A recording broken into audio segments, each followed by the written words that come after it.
Assalamualaikum warahmatullahi wabarakatuh. Bismillahirrahmanirrahim. Alhamdulillahirabbil alamin. Wabihi nasta'inu ala umuri dunya waddin. Wassalatu wassalamu ala asrofil anbiya'i wal mursalin Sayyidina wa maulana Muhammadin wa ala alihi wa sahbihi ajma'in. Amma ba'du. Yang terhormat Bapak Dr. Nasiruddin MPD selaku dosen pengampu mata kuliah Filsafat Pendidikan dan teman-teman yang berbahagia.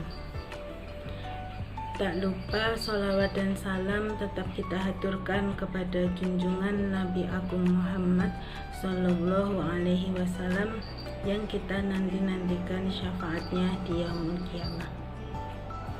Perkenalkan, nama saya Arya Andira dari Prodi Pendidikan Agama Islam kelas A, Fakultas Agama Islam, Universitas Alma-Ata. Jadi di sini saya akan meresensi buku tentang filsafat Islam. Jadi buku ini penulisnya adalah Haidar Bagir. Nah, buku Mengenal Filsafat Islam, pengantar filsafat yang ringkas, menyeluruh, praktis, dan transformatif. Jadi buku ini diterbitkan di Bandung oleh PT Mizan Pustaka pada tahun 2020. Buku ini terdapat 196 halaman. Lalu saya akan membacakan biografi tentang penulis, yaitu Haidar Bagir, yang terdapat pada buku ini pada halaman terakhir. Jadi di halaman terakhir ini ada biografinya beliau Haidar Bagir yang akan saya bacakan. Jadi Haidar Bagir lahir di Surakarta 20 Februari 1957. Beliau meraih S1 dari jurusan Teknologi Industri ITB pada tahun 1982. Kemudian S2 dari Pusat Studi Timur Tengah Harvard University Amerika Serikat pada tahun 1992. Dan beliau S3 dari jurusan Filsafat di UI Universitas Indonesia dengan hanya riset selama setahun saja. Jadi dari tahun 2000 hingga 2001. Di Departemen Sejarah dan Filsafat Sains Indiana University, Bloomington, Amerika Serikat. Jadi nama beliau itu menjadi nama penerima 3 beasiswa Fulbright ini selama beberapa tahun berturut-turut. Masuk di dalam daftar 500 Most Influential Muslims, The Royal Islamic Strategic Studies Center pada tahun 2011. Jadi belum lama ini, pada 17 Agustus 2020, beliau Haidar Bagir itu mendapatkan penghargaan Farabi International Award dari Kementerian Sains dan Teknologi Republik Islam Iran atas kontribusinya dalam pengembangan ilmu-ilmu budaya dan kajian Islam. Jadi Haidar Bagir itu selain sibuk mengurus yayasan pendidikan dan sosial serta menjadi presiden direktur sebuah rumah penerbitan, dia telah menulis beberapa buku, di antaranya ada buku saku tasawuf, buku saku filsafat Islam, kemudian filsafat politik Islam, dan lain-lain. Selain itu, beliau pernah menjabat sebagai editor-in-chief jurnal Kans Philosophia di Jakarta. kemudian menjadi koordinator regional International Society for Islamic Philosophy.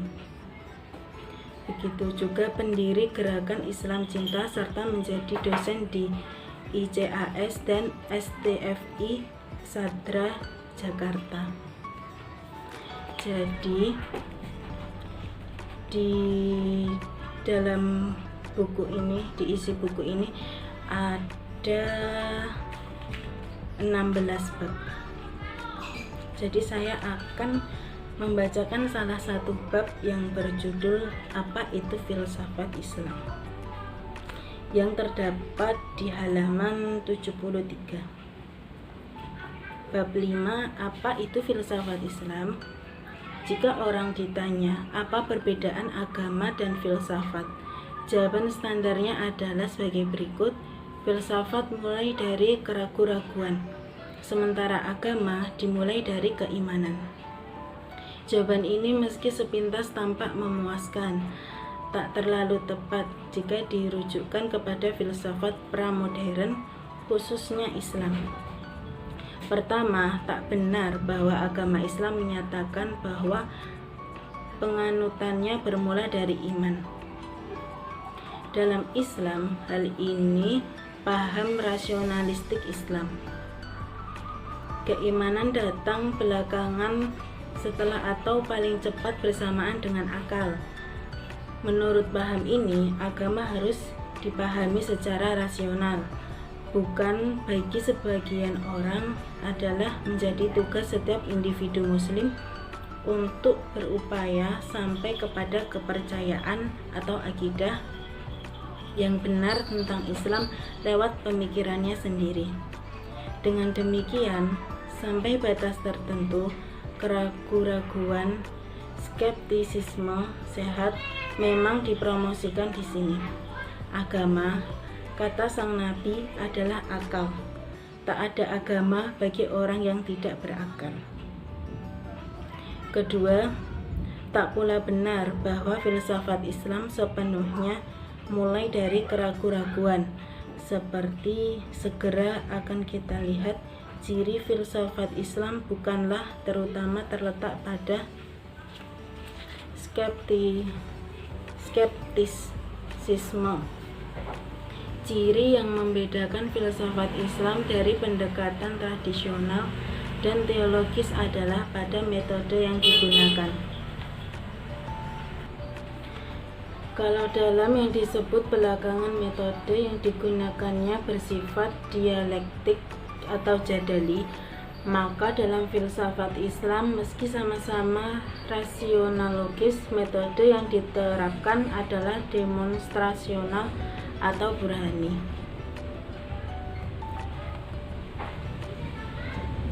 Jadi, memang filsafat Islam pada akhirnya bisa dilihat sebagai gabungan antara pemikiran liberal dan agama.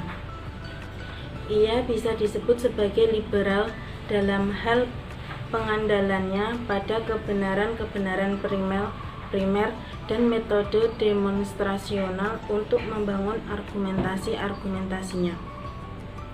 Pada saat yang sama, pengaruh keyakinan religius atau kuasi-religius amat dominan, baik dalam penerimaan kesepakatan mengenai apa yang dianggap sebagai kebenaran-kebenaran primer tersebut, maupun dalam pemilihan premis-premis lanjut dalam silogisme mereka.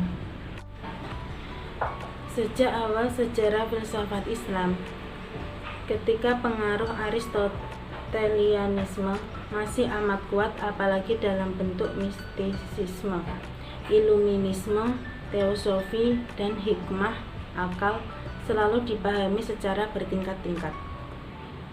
Dari akal material hingga apa yang mereka sebut sebagai akal suci, bahkan akal kenabian.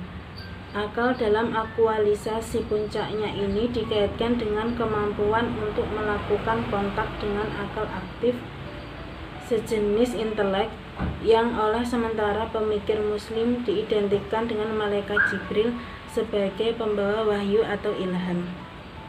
Alhasil, orang boleh saja mempersoalkan kemurnian sifat filosofis filsafat Islam. Kenyataannya, dalam segenap keliberalan metodenya, pengaruh religiositas masih bekerja dengan kuat dalam pemikiran para tokohnya. Nah, apakah dengan demikian pemikiran yang berada di bawah pengaruh ajaran-ajaran atau dogma-dogma masih bisa disebut sebagai filsafat yang mestinya liberal dalam proses berpikirnya?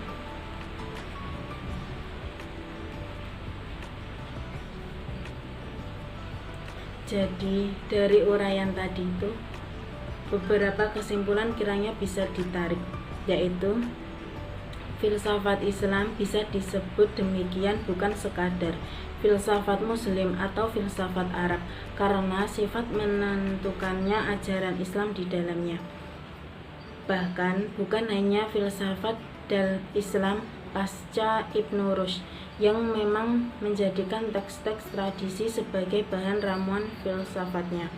Filosofis Muslim peripatetik sejak Al-Kindi hingga Ibnu Rushd dikenal dengan upaya inkorporasi atau sedikitnya penyejajaran ajaran-ajaran Islam dengan prosedur rasional. Ibnu Sina malah dikenal dengan karya tafsir Al-Quran, sementara Ibnu Rushd adalah juga seorang ahli fikih yang terkenal dengan 4 jilid karya fikihnya yang berjudul Bidayah Al-Mujtahid. Meski demikian, ia tak kehilangan sifat filosofisnya dan haknya untuk diapresiasi sebagai sejenis filsafat karena kesetiaannya kepada kegiatan rasionasi dalam segenap prosedur berpikirnya. Inilah kesimpulan kedua yang dapat ditarik. Sekian resensi dari saya tentang buku Mengenal Filsafat Islam. Kurang lebihnya mohon maaf apa yang saya sampaikan tadi. Wassalamualaikum warahmatullahi wabarakatuh.